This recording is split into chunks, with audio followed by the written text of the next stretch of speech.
So we're still in Griffin. We're in chapter 13. And still in chapter 13, this is the second one, so 13b, and we're still looking at privacy.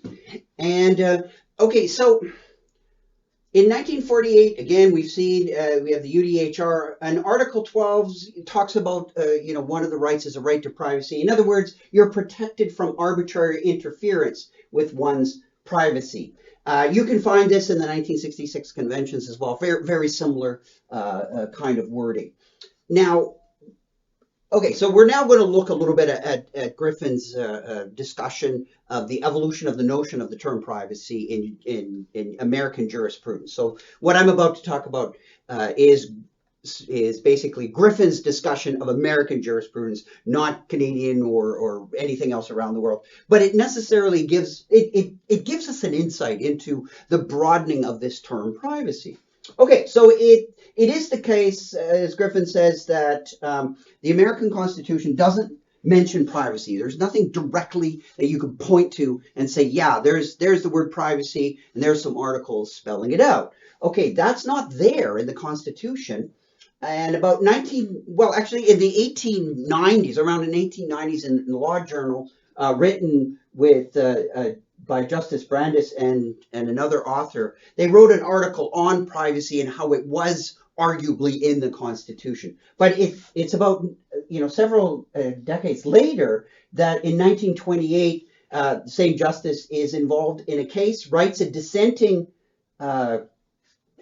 position on the Olmsted versus USA, and he makes an explicit claim, which Griffin says is the first explicit claim. Now, maybe it is, maybe it isn't. I'm not that terribly concerned with it, but it's an early claim to privacy as being in the U.S. Constitution, at least derivable from it, that you could infer it from some of the articles on harm in the U.S. Constitution, that yes, you can actually grind out privacy rights in there. And it was involved in a wiretapping case. Now, not terribly interested in the particulars of the case, but what I just want to do is present what Griffin does. And here, once again, he's channeling seems to be one of his favorite philosophers, Ludwig Wittgenstein. And Wittgenstein was always warning us to be careful about language. And I'll bring that up again once in just a second. So he points out, Griffin points out that the judge starts with the concept of informational privacy. And it's always difficult to define these terms, but something along the lines of informational privacy is the protection that you have of certain things about you, right? Information about you, like diaries. It also suggests things like documents about that deal with you, like your records, like your educational records, your medical records, financial records, things like that.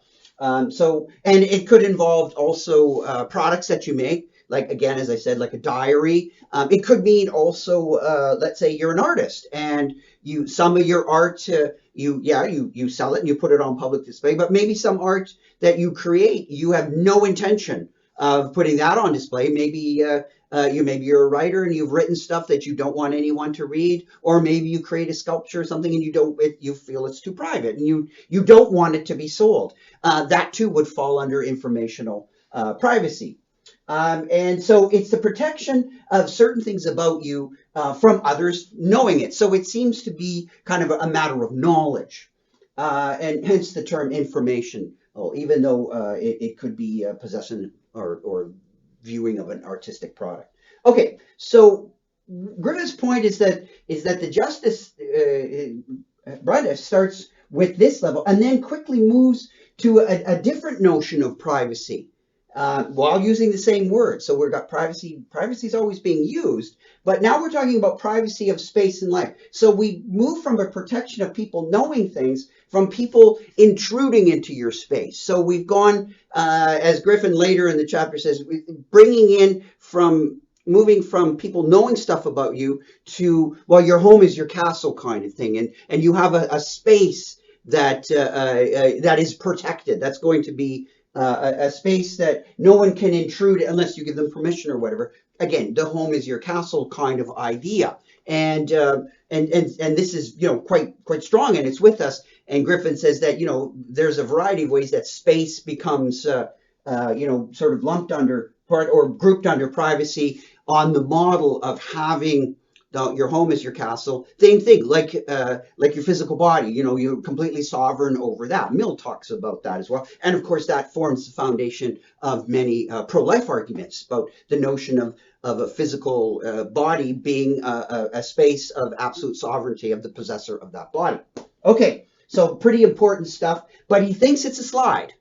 Right? He thinks that the justice in this one has broadened this notion or changed it, introduced something different, while still, talking about privacy includes this and privacy includes. The important thing is that talking about different things that privacy includes is not necessarily so bad, but it's going to be what are the grounds of the different subcategories of privacy. If those differ, then you've got a problem when you lump them all under one sort of thing, one human right. You're lumping many different things that have different grounds and then just calling them all a human right. That can be very problematic. Okay, so we've gone from informational privacy to the privacy of space and life. So that's sort of a turn, but this is the big move. Now recall, we have liberty built into the notion of normative agency. And this is the one that Griffin is concerned about.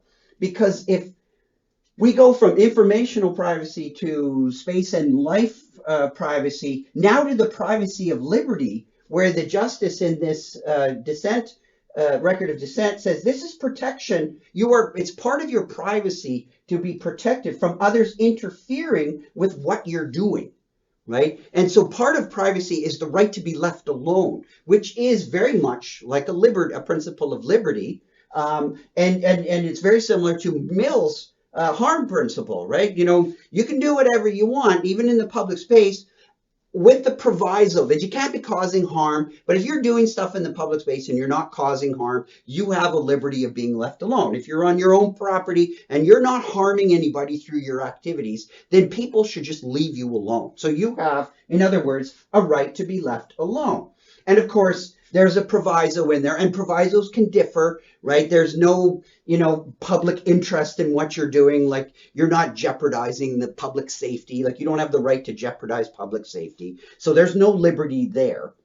You don't have the right, of course, you don't have the right to drive down the wrong way of a one-way just because it's a shorter way to get to work or something like that. No, because you're endangering others. So you don't have the liberty to just do anything you want in public. But if you're not endangering, then you have the right to be left alone. So Griffin is saying, look, this is expanding like crazy. This has gone from one area that's very small to different understandings of privacy. Remember I mentioned Wittgenstein. Well, the Wittgensteinian angle goes something like this. Look, we've been using the same word, privacy, right? This judge has been talking about privacy, but we're getting a bit bewitched by language. So just put the privacy thing to the side for a second. 1 minute, we're talking about a beautiful sunset, and then we say like a beautiful mathematical proof. We use the same term, beautiful, but we don't necessarily think it's beautiful in the same way, or we don't get, really perplexed by that, and we shouldn't, right? Because we often use the same word in very different ways. So we should be careful and not do, let's say, Wittgenstein's criticism was, and not do what Socrates did and assumed, oh, well, there has to be sort of one fixed form called the beautiful, and it's rooted in a Platonic heaven, and so on and so on. No, that's a mistake. We often use the same term in very different ways,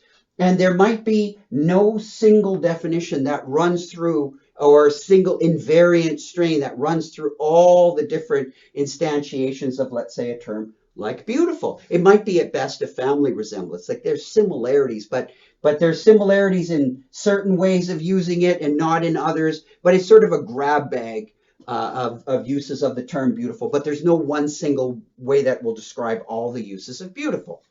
So keep that in mind. The same thing with privacy. We've got very different uses of it, all lumped together, all called privacy. And Griffin is saying that this is going to be philosophically problematic. So we have to make sure that we separate these things out because they can have different foundations. What are those foundations? How is it going to look when we separate it all out? We'll check that out in the next video.